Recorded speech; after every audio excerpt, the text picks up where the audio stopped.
Hello बच्चों, welcome to this psychology class. हम लोगों ने कल हमारा जो पिछला वीडियो था उसमें चैप्टर 1 स्टार्ट किया था, व्यवहार का दैहिक आधार, फिजियोलॉजिकल बेसिस ऑफ बिहेवियर। और पिछले वीडियो में हम लोग डिस्कस कर चुके हैं कि व्यवहार को समझने के लिए हमें पहले देह यानी बॉडी पार्ट्स को समझना जरूरी है कि कौन से ऐसे बॉडी पार्ट्स हैं जो हमारे व्यवहार को प्रभावित करते हैं, जिनसे हमारा व्यवहार प्रदर्शित होता है। ठीक है, तो वो सारी चीजें समझने के लिए हम लोगों ने एक तंत्र के बारे में पढ़ा था, नर्वस सिस्टम यानी स्नायु तंत्र। और ये भी समझा था कि स्नायु तंत्र के दो भाग होते हैं, केंद्रीय तंत्र का तंत्र, परिधीय तंत्र का तंत्र, और फिर स्वचालित तंत्र का तंत्र, कायिक तंत्र का तंत्र। ये सब हम पढ़ चुके हैं। ठीक है, तो ये अगर आपको अभी याद नहीं है या पिछला वीडियो नहीं देखा है तो एक बार उसको देखिए ताकि आपको ये अगला वीडियो भी समझ में आ सके। ठीक है, अब हम जब आगे बढ़ते हैं तो केंद्रीय तंत्र का तंत्र में मैंने आपको बताया था कि दो भाग होते हैं, मस्तिष्क और मेरुरज्जु। ठीक है, अब मस्तिष्क में हम लोगों ने ये तो हमने समझ लिया था कि मस्तिष्क हमारी बॉडी का सबसे मोस्ट इंपॉर्टेंट पार्ट होता है, क्योंकि जो भी बॉडी के सारे अदर पार्ट्स हैं उनको निर्देश देने का काम, उनको आदेश देने का काम, नियंत्रण करने का काम वो हमारा मानव मस्तिष्क ही करता है, ह्यूमन ब्रेन करता है। ठीक है, लेकिन अब ब्रेन कैसे काम करता है ये हमको समझना है। ठीक है, तो हम इस वीडियो में समझेंगे कि मस्तिष्क कैसे काम करता है। अब मस्तिष्क बेटा ब्रह्मांड की सबसे जटिल रचना मानी जाती है और ऐसा माना जाता है कि मस्तिष्क को आज हम जितना भी समझ पाए हैं अभी भी बहुत कुछ है जो हमको नहीं पता। साइंटिस्ट अभी भी नई रिसर्चेस कर रहे हैं, नई नई रिसर्चेस हो रही हैं और नई नई खोजों से नई नई बातें निकल के आ रही हैं सामने और नए नए भागों का पता चल रहा है। फिर भी और आपको इसीलिए बहुत सारी बुक्स में आप देखेंगे अलग अलग बुक्स में अलग अलग पार्ट्स अलग अलग तरीके से दिखाई जाते हैं। मेरी कोशिश है कि मैं कई बुक्स को मैंने लेकर रेफर करती और ये मैंने लगभग अब तक जितनी मैं खोजें हो चुकी हैं उसके आधार पर जितने पार्ट्स हमारे सामने आते हैं वो सब पार्ट्स मैंने इसमें शामिल करने की कोशिश की है ताकि आपको मैं अच्छे से समझा पाऊं कि मस्तिष्क की रचना कैसी होती है। तो मस्तिष्क जो है बेटा वो एक, क्योंकि बहुत बड़ा टॉपिक है तो हम उसे समझने के लिए उसे दो वीडियोज में डिवाइड करेंगे, दो पार्ट में डिवाइड करेंगे, क्योंकि मस्तिष्क में हमें तीन बातें पढ़नी होंगी। पहली बात ये कि मस्तिष्क में कौन कौन से पार्ट्स हैं, कौन कौन से भाग हैं। दूसरी बात ये हमें पढ़ना होगा कि मस्तिष्क में जो भाग है वो कहां कहां स्थित है, कौन सा भाग कहां पर है। वो है तो दिमाग में ही है सब कुछ, पर दिमाग में कहां पर कौन सी चीज है। ठीक है, और तीसरी बात हमें ये पढ़नी होगी कि कौन सा भाग क्या काम करता है। मस्तिष्क में जो अलग अलग भाग हमको दिखाई दे रहे हैं, ये भाग में कौन सा भाग क्या काम करता है ये पढ़ना है। तो हमें ये तीनों चीजें पढ़नी है। तो हम इस वीडियो में क्या पढ़ेंगे, इस वीडियो में पढ़ेंगे कि मस्तिष्क के कितने तो भाग हैं। ठीक है, उसके बाद जितने भाग हैं वो भाग कहां कहां स्थित है, उसकी रचना कैसी है मस्तिष्क की। और फिर तीसरी चीज हम फिर बाद में पढ़ेंगे, वो अपने नेक्स्ट वीडियो में जानेंगे कि कौन सा भाग क्या काम करता है। समझ में आ रही बात। तो इस तरीके से हम पूरा मस्तिष्क दो वीडियो में पढ़ पाएंगे। ठीक है, चलिए तो आज के वीडियो को हम शुरू करते हैं। हमारा स्टार्ट करते हैं मानव मस्तिष्क। ठीक है, अब मानव मस्तिष्क में बेटा मैं अगर आपको बताऊं तो मस्तिष्क जो हमारा है, सबसे पहले तो आप एक बात को बहुत अच्छे से समझिए कि मस्तिष्क हमारा जो है वो एक बहुत कठोर एक खांचे के अंदर बंद है ताकि उसे कोई झटके ना लगे, उसे कोई नुकसान ना पहुंचे, क्योंकि ये सबसे इंपॉर्टेंट और सबसे नाजुक पार्ट है हमारी बॉडी का। क्योंकि अगर इसे जरा भी चोट लग गई तो हमारी पूरी बॉडी काम करना बंद कर देगी। ठीक है, तो ये बहुत कठोर से एक खांचे के अंदर बंद रहता है, अखरोट जैसी देखने में इसकी रचना होती है। अगर आपने मस्तिष्क को समझना है तो आप मस्तिष्क को बाहरी अगर उसकी रचना को समझना है तो बस आप अखरोट देखिए, अखरोट जैसे होती है वैसे ही आपका मस्तिष्क होता है। इसमें जो आपको ये मस्तिष्क का पूरा भाग दिख रहा है ये बेटा दो भागों में होता है। ये आपको एक हिस्सा दिखाई दे रहा है क्योंकि ये ऐसे कटा हुआ है तो ये एक हिस्सा दिख रहा है, ऐसा ही दायां बायां दो हिस्से होते हैं दिमाग के अंदर। मैं आपको समझाने की कोशिश करूंगी क्रम से। पहले हम इसमें ये समझ लेते हैं कि हमारा मस्तिष्क जो है वो कितने भागों में विभाजित है और उसमें क्या क्या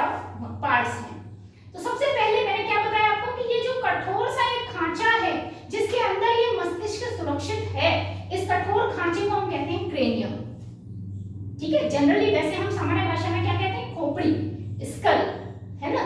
और उस खोपड़ी की जो कठोर सी एक रचना है उसको हम कहते हैं क्रेनियम, जिसके अंदर हमारी मस्तिष्क की सुरक्षा होती रहती है।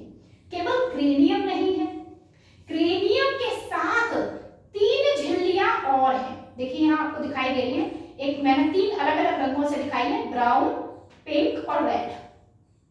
तो ब्राउन कलर की जो ये हमारी दिखाई दे रही है, ठीक है, इसको कहते हैं सबसे बाहर की, जो क्रेनियम के जस्ट बाद आ रही है, उसका नाम है दृढ़ तनिका यानी ड्यूरा मैटर। ठीक है, उसके अंदर वाली जो झिल्ली है उसको हम कहते हैं एर्केनॉइड यानी जाल तनिका। ठीक है, इसको क्या कहते हैं, ड्यूरा मैटर यानी दृढ़ तनिका। और इसके अंदर वाली आर्केनॉइड यानी जाल तनिका, और सबसे अंदर वाली जो रेड कलर से दिखाई दे रही है, सबसे अंदर वाली, उसको कहते हैं मृदु तनिका यानी पाया मैटर। ठीक है, ड्यूरा मैटर, दृढ़ तनिका, उसके बाद आर्केनॉइड, जाल तनिका, उसके बाद पाया मैटर, मृदु तनिका। इस तरह से हमारी 3 झिल्लियां होती हैं। अब ये झिल्लियां क्यों होती हैं? इन झिल्लियों के बीच में, ठीक है, इन झिल्लियों के बीच में क्या होता है, जैसे ये जो दृढ़ तनिका है, जाल तनिका है, इन दोनों के बीच में एक खाली जगह है। उस खाली जगह को हम कहते हैं सबड्यूरल गुहा। ठीक है, उसके अंदर क्या है, सबड्यूरल गुहा, खाली जगह है दोनों झिल्लियों के बीच में। इसी तरीके से आपके आर्केनॉइड और पाया मैटर, जाल तनिका और मृदु तनिका, इन दोनों के बीच में भी एक जगह है खाली, जिसको हम कहते हैं सब आर्केनॉइड कैविटी या कहिए सब आर्केनॉइड गुहा। तो इस तरीके से 2 गुहाएं होती हैं, और इन गुहाओं के बीच में एक द्रव भरा रहता है जिसको हम स्पाइनल द्रव कहते हैं। ठीक है, ये जो स्पाइनल द्रव है, ठीक है, ये द्रव इसे झटकों से बचाता है। ठीक है, आपने देखा है कोई भी कांच का कीमती सामान होता है या कोई भी बहुत नाजुक सा सामान होता है, कांच का है या आपका टीवी वीवी, इस तरह की कोई भी चीज होती है, कोई आइटम है, इलेक्ट्रॉनिक आइटम, तो आप जब वो आप परचेज करके लाते हो, खरीद के लाते हो, तो आपने देखा होगा जिस बॉक्स में वो रखा रहता है, उस बॉक्स के अंदर कुछ और भी चीजें होती हैं, जैसे थर्माकोल होता है, या आपका उसके अंदर कुछ घास फूस सा भर देते हैं, अखबार भर दे के टुकड़े भर देते हैं, उनके बीच में उसको रखते हैं। क्यों? उसको ताकि किसी भी तरीके का कोई झटका ना लगे और वो टूटे नहीं। इसी तरीके से हमारे दिमाग को झटकों से बचाने के लिए ये 3 क्या है, 3 तरह की झिल्लियां हैं। एक तो दृढ़ तनिका ड्यूरा मैटर, जाल तनिका आर्केनॉइड और मृदु तनिका पाया मैटर। ये 3 झिल्लियां हैं, उन झिल्लियों के बीच की जो कैविटी है, जो गुहा है, सबड्यूरल गुहा और सब आर्केनॉइड गुहा, इनके बीच में वो द्रव भरा रहता है। तो यहां से हमारा ये तो बाहरी रचना हो गई, मस्तिष्क के बाहर कैसे उसकी सुरक्षा होती है वो रचना। ठीक है, अब बात करते हैं ये जो दिमाग आपको दिखाई दे रहा है, मस्तिष्क आपको दिखाई दे रही है, इसकी रचना। ठीक है, इसकी रचना को समझने का कोशिश करेंगे हम लोग। अलग अलग रंगों से मैंने इसीलिए दिखाया है ताकि आप अलग अलग समझ सकें। ठीक है, अब हम बात करते हैं कि ये जो पूरा मस्तिष्क है, जो अखरोट जैसी रचना आपको दिखाई दे रही है, इसको हम कितने भागों में बांट सकते हैं, क्योंकि ये इतना विस्तृत है कि इसको पढ़ने में बहुत समय लगता है। तो समझने के लिए साइंटिस्ट ने इसको 3 भागों में बांट दिया। एक अग्र मस्तिष्क, जिसे हम फोर ब्रेन कहते हैं, ठीक है, और साइंटिफिक लैंग्वेज में इसका नाम है प्रोसेनसिफिलॉन। ठीक है, प्रोसेनसिफिलॉन इसका नाम है। अग्र मस्तिष्क वैसे कहेंगे तो फोर ब्रेन, और वैसे नाम है प्रोसेनसिफिलॉन। दूसरा भाग है मध्य मस्तिष्क, मिड ब्रेन, और मेसेनसिफिलॉन इसका साइंटिफिक नाम है। इसी तरीके से तीसरा भाग है पश्च मस्तिष्क, जिसे हम हिंड ब्रेन कहते हैं, और इसका भी साइंटिफिक नाम है रोम्बेनसिफिलॉन। तो आप याद रखेंगे, क्योंकि कई बार आपको पेपर में ऐसे ही हिंदी में लिखा मिल जाएगा प्रोसेनसिफिलॉन किसे कहते हैं। तो प्रोसेनसिफिलॉन किसे कहते हैं? अग्र मस्तिष्क को कहते हैं या फोर ब्रेन को कहते हैं। मेसेनसिफिलॉन किसे कहते हैं? मिड ब्रेन को कहते हैं या मध्य मस्तिष्क को कहते हैं। रोम्बेनसिफिलॉन किसे कहते हैं? हिंड ब्रेन को कहते हैं या पश्च मस्तिष्क को कहते हैं। तो इस तरीके से ये 3 भाग आपके हो गए। ठीक है, अब ये 3 भाग भी अलग अलग भागों में विभाजित हैं, बटे हुए हैं। इसमें जो बेटा सबसे बड़ा भाग है वो है अग्र मस्तिष्क। मैं यहाँ अगर आपको दिखाने की कोशिश करूं तो ये जो सब आप देख रहे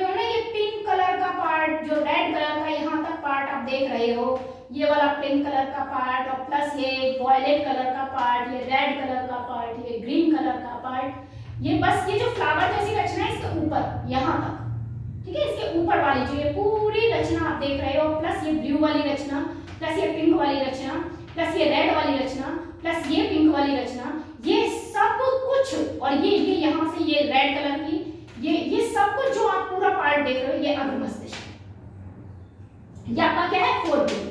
इसमें जो ये आप बीच में आप देख रहे हो ब्राउन कलर और ब्लू कलर का एक पार्ट देख रहे हो छोटा सा, ये आपका मध्य मस्तिष्क है, ठीक है, ये मिड ब्रेन है, बस इतना छोटा सा है हमारा मिड ब्रेन। और पश्चिम मस्तिष्क, ये जो पीछे फ्लावर जैसी रचना देख रहे हो प्लस ये पोर्शन देख रहे हो, ये सब मिलाकर आपका है हिंड ब्रेन यानी पश्चिम मस्तिष्क। तो सबसे बड़ा भाग कौन सा है हमारा, अग्र मस्तिष्क। तो कई बार क्वेश्चन पूछ लेते हैं विकल्प प्रश्न के रूप में कि मस्तिष्क का सबसे बड़े भाग का नाम क्या है, ठीक है, तो सबसे बड़ा भाग कौन सा है, अग्र मस्तिष्क, ठीक है। अब अग्र मस्तिष्क में भी दो भाग होते हैं, उसके भी दो भाग हैं। पहला भाग टेलेनसेफेलॉन, दूसरा भाग है डायनसेफेलॉन। टेलेनसेफेलॉन को हम सेरिब्रम भी कहते हैं, इसको सेरिब्रम भी कहते हैं। बहुत सी बुक्स में ये सेरिब्रम नाम से ही मिलेगा, बहुत सी बुक्स में आपको ये टेलेनसेफेलॉन नाम से मिलेगा, ठीक है। तो डोंट बी कंफ्यूज्ड, टेलेनसेफेलॉन सेरिब्रम एक ही है। और टेलेनसेफेलॉन और सेरिब्रम के हिंदी में क्या कहते हैं, इसको प्रमस्तिष्क, हिंदी में क्या बोलते हैं, प्रमस्तिष्क, ठीक है। तो प्रमस्तिष्क सेरिब्रम है और यही टेलेनसेफेलॉन, साइंटिफिक लैंग्वेज में ये टेलेनसेफेलॉन कहलाता है, ठीक है। दूसरा पार्ट है हमारा डायनसेफेलॉन, ठीक है। तो दो पार्ट हो गए अग्र मस्तिष्क के। अग्र मस्तिष्क को हम प्रोसेनसेफेलॉन कहते हैं। प्रोसेनसेफेलॉन के दो भाग हैं, टेलेनसेफेलॉन और डायनसेफेलॉन। अब टेलेनसेफेलॉन के कितने भाग हैं, तो टेलेनसेफेलॉन के हमारे मैंने 5 भाग यहाँ दिखाए हैं, ठीक है। हालांकि हम इसको बिल्कुल विस्तृत रूप में अलग से जब पढ़ेंगे, अलग अलग पार्ट क्या काम करता है, तो उसमें कई भाग और आपको देखने को मिल सकते हैं, ठीक है। तो यहाँ जो मेन पार्ट्स हैं वो मैं आपको बता दे रही हूँ। सबसे पहला ऑल्फैक्टरी रीजन, ये जो टेलेनसेफेलॉन है इसमें सबसे पहला पार्ट है ऑल्फैक्टरी रीजन। मैं आपको दिखाती हूँ, देखो ये रहा, ये जो ग्रीन कलर का पार्ट देख रहे हो ये आपका है घ्राणपिंड या olfactory nerves, olfactory region. Olfactory region, घ्राणपिंड का क्या मतलब है, गंध का अनुभव करने वाले। तो आप देख रहे हैं नाक के जस्ट पास, इसलिए मैंने जो डायग्राम है वो डायग्राम केवल ब्रेन का ना बनाकर साथ में उसके साथ ह्यूमन एक स्ट्रक्चर भी दिया है ताकि आप समझ सकें कि कौन सा पार्ट किसके पास है। तो नाक के सीध में सीधे सीधे दिखाई देता है आपको घ्राणपिंड, ऑल्फैक्टरी नर्व्स ये सामने दिखाई दे रही हैं। नाक से जो एयर जाती है वो सीधे इन हेयर्स जो ये लटक रहे हैं, इन हेयर्स के जरिए दिमाग तक गंध पहुंचाती है कि गंध की फिर पहचान होती है दिमाग में कि कौन सी गंध है, ठीक है ना, किस तरह की गंध है, ये बाद में पहचान होती है। तो खैर ये सब हम बाद में देखेंगे, ठीक है। अभी हम इतना समझ ले रहे हैं कि ये है घ्राणपिंड और ये किसका हिस्सा है, हमारे टेलेनसेफेलॉन का हिस्सा है। दूसरी चीज सेरेब्रल कॉर्टेक्स, प्रमस्तिष्क वल्कुट। सेरेब्रल कॉर्टेक्स, प्रमस्तिष्क वल्कुट ये हमारा बहुत बड़ा भाग है। बड़ा भाग मतलब ये जो आपको अखरोट जैसी पूरी रचना आपको जो दिखाई दे रही है, ठीक है, ये जो आप ब्लू कलर का पार्ट देख रहे हैं, इस ब्लू कलर के पार्ट से ऊपर ले लीजिए, ये जो पूरी आपको रचना दिखाई दे रही है, इस रचना को हम कहते हैं प्रमस्तिष्क वल्कुट या सेरेब्रल कॉर्टेक्स। अब ये जो सेरेब्रल कॉर्टेक्स होता है बेटा, ये एक कुंडलित रचना के रूप में होता है। कुंडलित रचना मतलब इसमें आपकी जो रचना है वो कुछ इस तरीके से होती है, ऐसे करके बिल्कुल जो आपका कह लीजिए जो नर्व्स हैं, जो स्नायु हैं, वो इस तरीके से एक दूसरे पर चिपकी रहती है, मतलब मुड़ी हुई है, कुंडलित रूप में है, ठीक है। तो इसमें कहीं गड्ढे हैं और कहीं उभार है। ये देखिए यहाँ ये उभार दिखाई दे रहा है और यहाँ ये क्या है, गड्ढा दिखाई दे रहा है, ठीक है। तो ऐसे ये यहाँ गड्ढा दिखाई दे रहा है, ये यहाँ पे उभार दिखाई दे रहा है। तो जो उभार होते हैं उनको कहते हैं हम गायरे, ठीक है, उनको क्या कहते हैं, गायरे कहते हैं। हिंदी में तो उभार ही बोलेंगे, ठीक है। और जो गड्ढे हैं, जो आपको गड्ढे दिखाई दे रहे हैं ये अंदर की तरफ, ठीक है, जो खांचे दिखाई दे रही हैं, खांचे दिखाई दे रही हैं, जो गड्ढे दिखाई दे रहे हैं आपको, ठीक है, उनको हम क्या कहते हैं? सिल्की, सुलसी कह सकते हो आप, सुल्की कह सकते हो आप, ठीक है। तो ये हमारे कई बार हिंदी में बिल्कुल ऐसे लिखे आ जाते हैं। ग्यारी क्या है? तो ये उभार है। सुल्की क्या है? तो ये खांचे हैं, गड्ढे हैं, ठीक है। तो ये सब बहुविकल्पी प्रश्न बन जाते हैं। तो आपके लिए ये समझना जरूरी है कि ये देखिए इस तरीके से ये आपको दिखाई दे रही हैं, तो ये खांचे से हैं। आप अगर अखरोट को देखेंगे तो अखरोट में भी आपको ऐसी झुर्रियां सी दिखाई देती हैं, ठीक है। कहीं उभार है, कहीं गड्ढा है। तो जो उभार है वो क्या है? ग्यारी है, जो गड्ढा है वो सुल्की है, ठीक है। अब इसके बाद में आ गया आपका, तो ये प्रमस्तिष्क कॉर्टेक्स समझ में आ गई पूरी, ठीक। ये पूरा पोर्शन आपका प्रमस्तिष्क वल्कुट कहलाता है या सेरेब्रल कॉर्टेक्स कहलाता है। इसके बाद आता है हमारा कॉर्पस कैलोसम। कॉर्पस कैलोसम कहां पर है? देखिए ध्यान दीजिएगा, ये जो ब्लू कलर की आप रचना देख रहे हो, सी के आकार की, उल्टा सी दिखाई दे रहा है। अगर आप ऐसे बनाएंगे तो ये सी बिल्कुल सीधा है, अगर आप इसको ऐसे देखेंगे तो ये उल्टा लग रहा है, ठीक है। तो एक सी जैसी रचना बनी हुई है। इस सी जैसी रचना को हम कहते हैं कॉर्पस कैलोसम। और मैं आपको बता दूं, इस कॉर्पस कैलोसम के अंदर आपका एक और पार्ट है जिसको हम कहेंगे कॉर्डेट न्यूक्लियस, ठीक है। इसको हम एक और पार्ट कहेंगे कॉर्डेट न्यूक्लियस। तो ये कॉर्डेट न्यूक्लियस और कॉर्पस कैलोसम, इनका काम हम लोग बाद में देखते हैं। तो ये सारे, ये जो है हमारा कहां पर है? ये हमारे जो मस्तिष्क है उसके यानी अग्र मस्तिष्क जो है उसका जो टेलेंसेफेलॉन है, प्रमस्तिष्क भाग में है, अंदर की तरफ, ठीक है। नेक्स्ट आता है आपका बेसल गैंग्लिया। तो जो आपका बेसल गैंग्लिया, ये हाथ जैसी रचना दिख रही है, ठीक है। जो हाथ जैसी रचना दिख रही है बेटा, इस पूरी बड़ी रचना को हम कहते हैं पुटामन। इसके बारे में हम अच्छे से समझेंगे बाद में, ठीक है। तो जो पुटामन है, इस पुटामन में यही जो रचना है, ये क्या होता है? बाल जैसी रचनाएं होती हैं, बहुत पतली पतली तंत्रिकाएं होती है, गुच्छा होता है पूरा तंत्रिकाओं का, जिसको हम कहते हैं बेसल गैंग्लिया, ठीक है। ये क्वेश्चन पूछा भी जाता है कि तंत्रिकाओं के गुच्छे जैसी रचना जो दिखने में कुछ कुछ हाथ जैसी दिखती है, उसे हम क्या कहते हैं? तो बेसल गैंग्लिया कहते हैं उसको हम, ठीक है। तो ये पूरे पार्ट क्लियर हो गए आपको, ठीक है। तो यहाँ पे ये olfactory region clear, cerebral cortex clear, corpus callosum clear, basal ganglia clear. उसके बाद आते हैं प्रमस्तिष्क पालियां यानी सेरेब्रल लोब्स।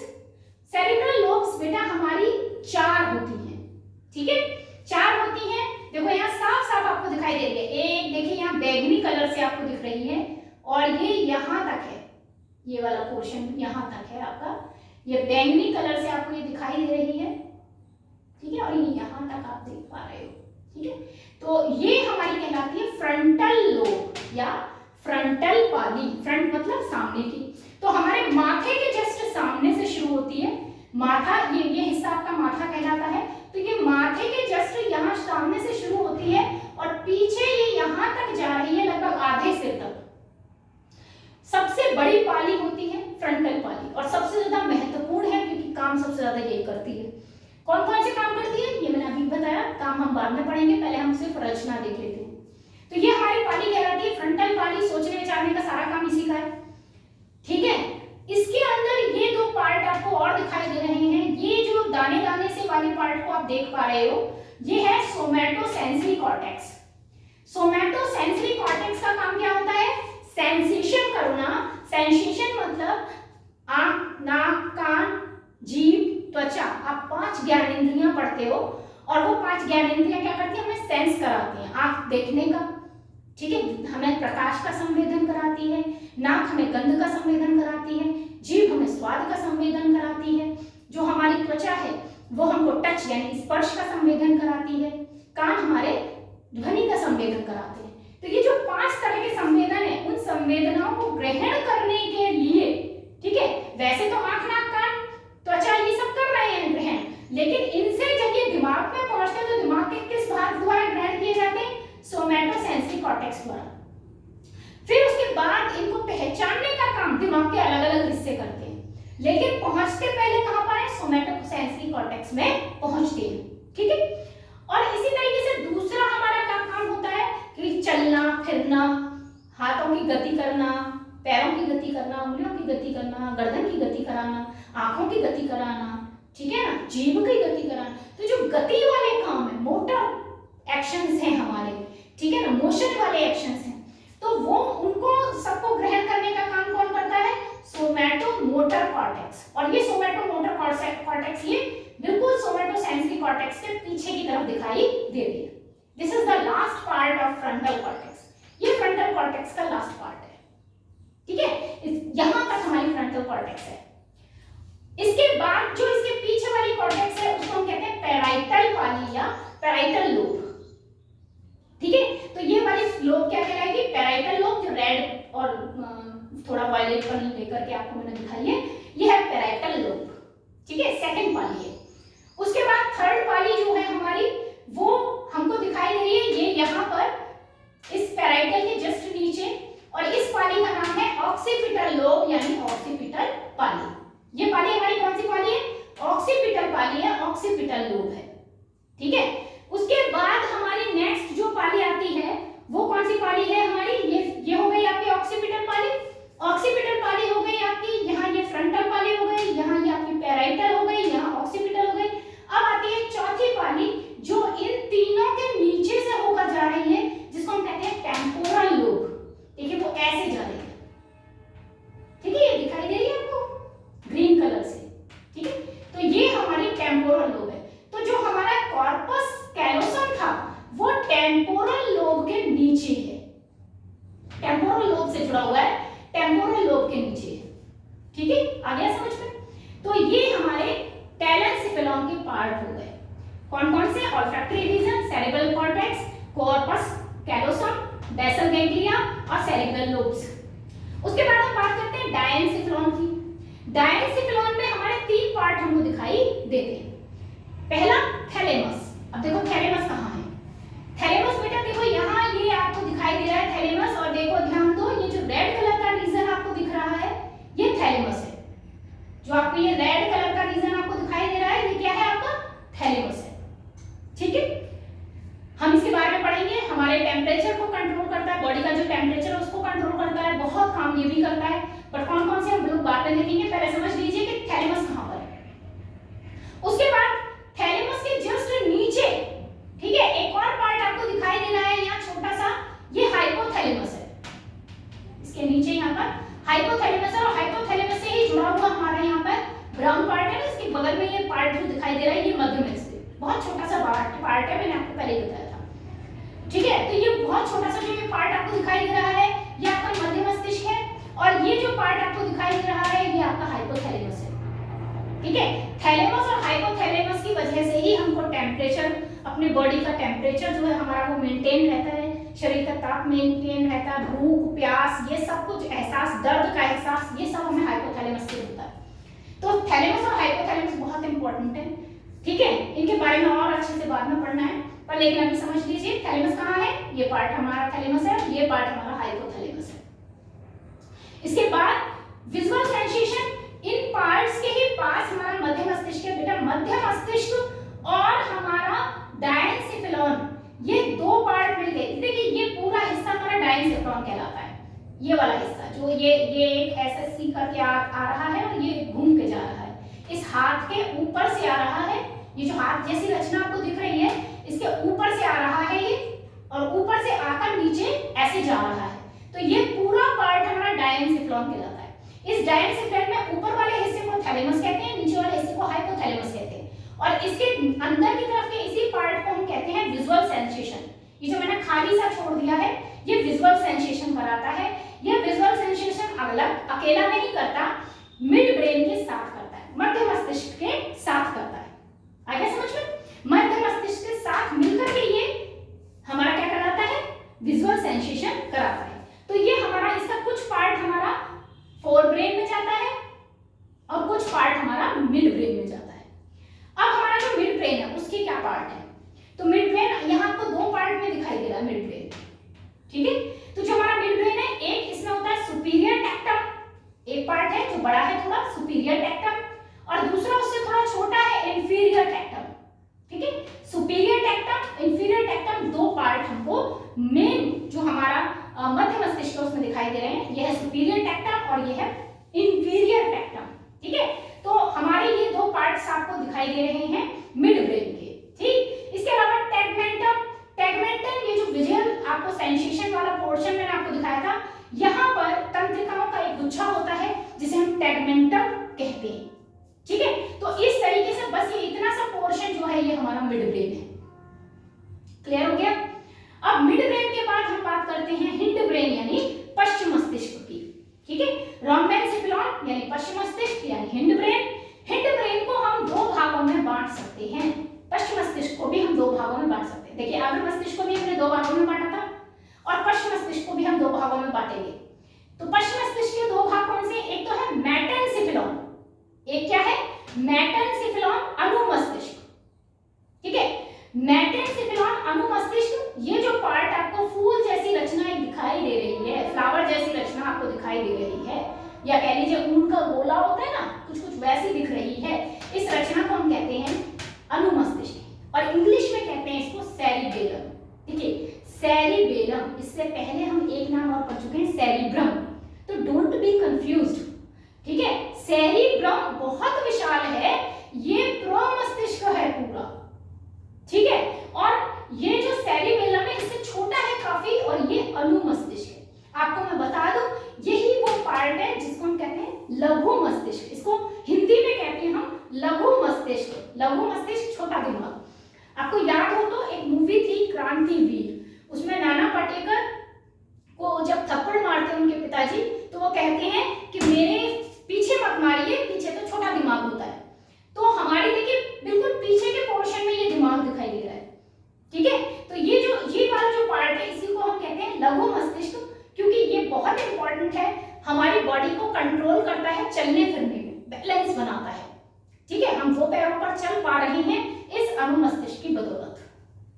ठीक है, जब ये ढंग से काम नहीं कर पाता है तो क्या होता है, हमें चक्कर आने लगते हैं, हम गिरने लगते हैं, बैठ नहीं पाते, लेट जाते हैं। ठीक है, तो ये खड़े नहीं हो पाते, चल नहीं पाते हैं। ठीक है, तो बैलेंस बनाने का सारा काम इसका है। ठीक है, और कानों से सीधे तौर पे जुड़ा रहता है, तो कान में अगर कोई भी प्रॉब्लम होगी, किसी भी तरह का इन्फेक्शन कान में होता है, तो इसमें भी प्रॉब्लम क्रिएट होने लगती है और हमारा बैलेंस बिगड़ जाता है। ठीक है, चक्कर आने लगते हैं। तो कानों में कई बार समस्या होती है तो चक्कर आते हैं।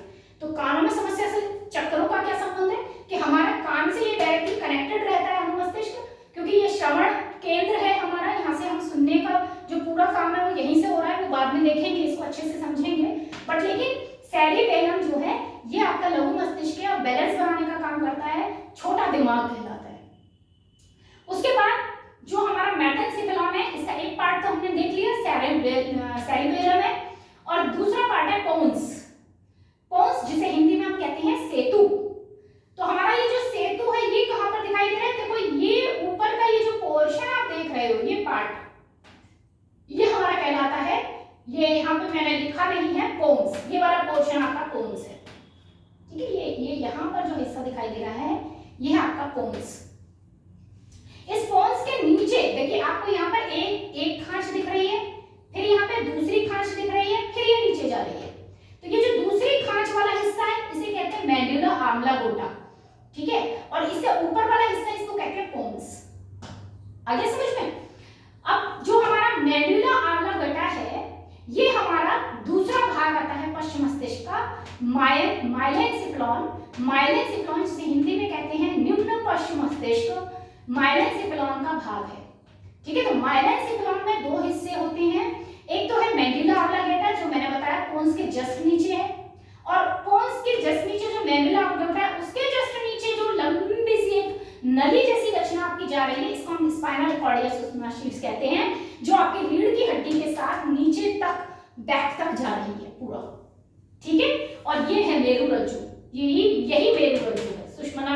ये बस यहाँ पे हम स्पाइनल कॉर्ड का शीर्ष देख रहे हैं, सुषुम्ना शीर्ष देख रहे हैं। इसके नीचे जब ये पूरा बैक तक जाएगा तो हम इसको, इसी पार्ट को हम कहेंगे, जो हमारी बैकबोन तैयार हो जाएगी रीढ़ की हड्डी, उसके अंदर से जो सुषुम्ना नाड़ी जा रही है पूरी, उसी को हम कहते हैं मेरुरज्जु। ठीक है, वो हम अपना बाद में पढ़ेंगे ही, पहले मस्तिष्क पढ़ लें उसके बाद मेरुरज्जु पढ़ेंगे। तो यहाँ तक क्लियर हो गया? ये हो गया पोन्स, सेतु, इसके बाद मेडुला ऑब्लांगेटा, उसके बाद स्पाइनल कॉर्ड। ठीक है, और पोन्स और अनुमस्तिष्क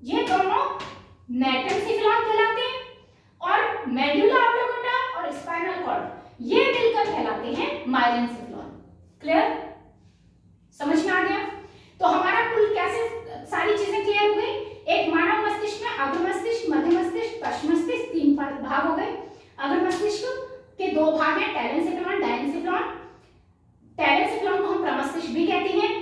प्रमस्तिष्क में कौन कौन से पार्ट हैं? ऑल्फैक्टरी रीजन है, सेरेब्रल कॉर्टेक्स है, कॉर्पस कैलोसम है और बेसल गैंग्लिया है और सेरेब्रल लोब्स है। अच्छा, यहाँ एक चीज और जो मुझे समझानी चाहिए आपको, मैंने आपसे कहा कुछ पार्ट और हैं जो मुझे समझाने चाहिए, तो मैं जरा आपको यहाँ पे ही बता ही देती हूँ उन पार्ट्स को भी। एक तो बेटा मैं है हिप्पोकैम्पस। हिप्पोकैम्पस ये भी मैं आपको क्लियर कर दूं।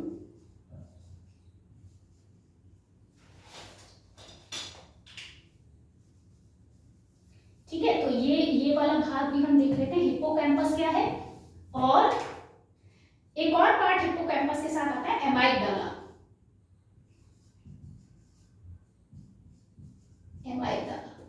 अब ये दो पार्ट और मैं आपको क्लियर कर ही देती हूँ, ठीक है, क्योंकि जब आप समझ रही हैं तो ये दो पार्ट भी समझने चाहिए। यहाँ पे देखिए मैं आपको दिखा रही हूँ, हिप्पोकैम्पस मैंने लिखा हुआ है। ये हिप्पोकैम्पस कहाँ दिखाई दे रहा है आपको? ये देखिए, ये जो हिप्पोकैम्पस है, ये इसके नीचे ये जो लाइनिंग रचना आपकी आ रही है, इसको हम हिप्पोकैम्पस कहते हैं। ये जो पिंक कलर की रचना आप देख रहे हो, ये हिप्पोकैम्पस है। ठीक है, ये जो आपका कॉर्पस कैलोसम है, इसके ऊपर की तरफ एक रचना आती है, पिंक कलर की रचना में ही ये ऊपर ब्लैक कलर से आपको दिखाई दे रही है ना, पूरा एक पार्ट अलग दिखाई दे रहा है, वो आपका हिप्पोकैम्पस है। और ये हिप्पोकैम्पस के साथ नीचे आकर ये जो गोल सी रचना जहां ये गुंडी बन जाती है, इस गुंडी जैसी रचना को हम कहते हैं एमाइगडाला। ठीक है, ये जो आपको गुंडी जैसी रचना दिखाई दे रही है, एक गोल रचना दिखाई दे रही है लास्ट में जाकर, ये कहलाती है एमाइगडाला। क्लियर हो गया? कॉर्पस कैलोसम के जस्ट ऊपर, ये पूरा भाग मैंने पिंक से दिखाया हुआ है, तो कॉर्पस कैलोसम के जस्ट ऊपर वाला पूरा पार्ट जो है वो भी सी जैसे ही आकार का होता है, उसे हम हिप्पोकैम्पस कहते हैं। हिप्पोकैम्पस के नीचे बिल्कुल जो गोलाई लिए हुए पार्ट है, इसको हम एमाइगडाला कहते हैं। क्लियर हो गया? तो ये हमारे मानव मस्तिष्क के पार्ट हुए। अब इसमें दो ग्लैंड भी पाई जाती हैं, दो ग्रंथियां भी पाई जाती हैं, तो वो ग्रंथि भी मैं आपको दिखा देती हूँ। एक नीचे ये ग्रंथि दिख रही है आपको, पिट्यूटरी ग्लैंड या पीयूष ग्रंथि, या ग्रंथियों में पढ़ती हैं अंतःस्रावी ग्रंथियां। जब आप पढ़ेंगे तो आप पढ़ेंगे कि एक मास्टर ग्लैंड होती है, एक मास्टर ग्रंथि होती है।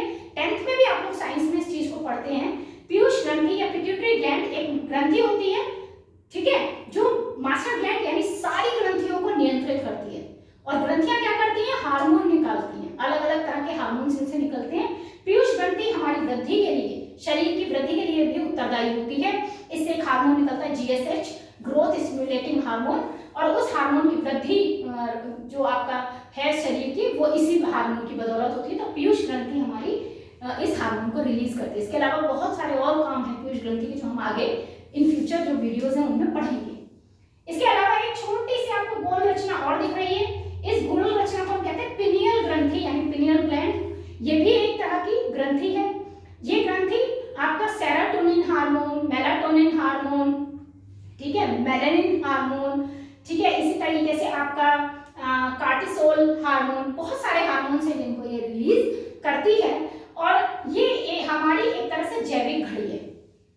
जैविक घड़ी मतलब आपने देखा होगा कि आप जब आप लगातार जिस टाइम पर आप सोते हैं, ठीक है, तो किसी कारण से अगर किसी दिन आप नहीं सो पा रहे, मान लीजिए आप 10 बजे रात को सो जाते हो, तो किसी कारण से कोई शादी है या कोई फंक्शन है, कुछ भी है जिसमें आप रात को जागे हुए हो, आपको 10 बजे नींद आने लगती है, ठीक है, आपको लगने लगता है कि आप सो जाओ, थकने लगते हो आप, ठीक है।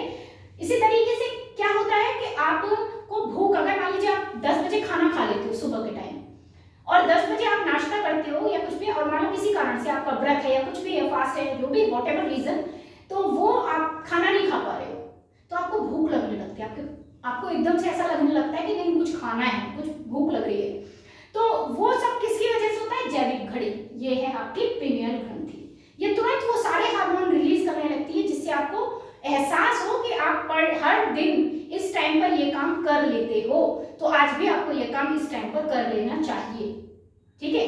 वो आप करो ना करो बात की बात है, लेकिन ये आपको निर्देश जरूर देगी, आपको समझाएगी जरूर, याद जरूर दिलाएगी कि भाई तुम्हें इस काम पे ये काम करना था, ठीक है। तो आप जो काम, जैसे आप रात को कभी सोच कर सोते हो कि मुझे सुबह 4 बजे उठना है, आपने 2-3 बार रिपीट किया 4 बजे उठना है, 4 बजे उठना है, तो आप क्या होता है नेक्स्ट डे आप अलार्म भी लगा के सोए, लेकिन अलार्म भी नहीं बजता, अलार्म से पहले आप जग जाते हो, ठीक है। तो ये सारी चीजें जो है वो पिनियल ग्रंथि आपकी देखती है, ठीक।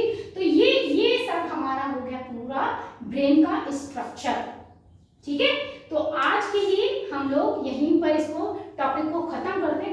बहुत अपने आप में विस्तृत हो गया, बहुत डिटेल्ड नॉलेज हो गई है। और हम अपने नेक्स्ट वीडियो में इसके कामों की भी बात करेंगे और कुछ फैक्ट्स की बात करेंगे कि मानव मस्तिष्क से रिलेटेड कि उसका वजन कितना होता है।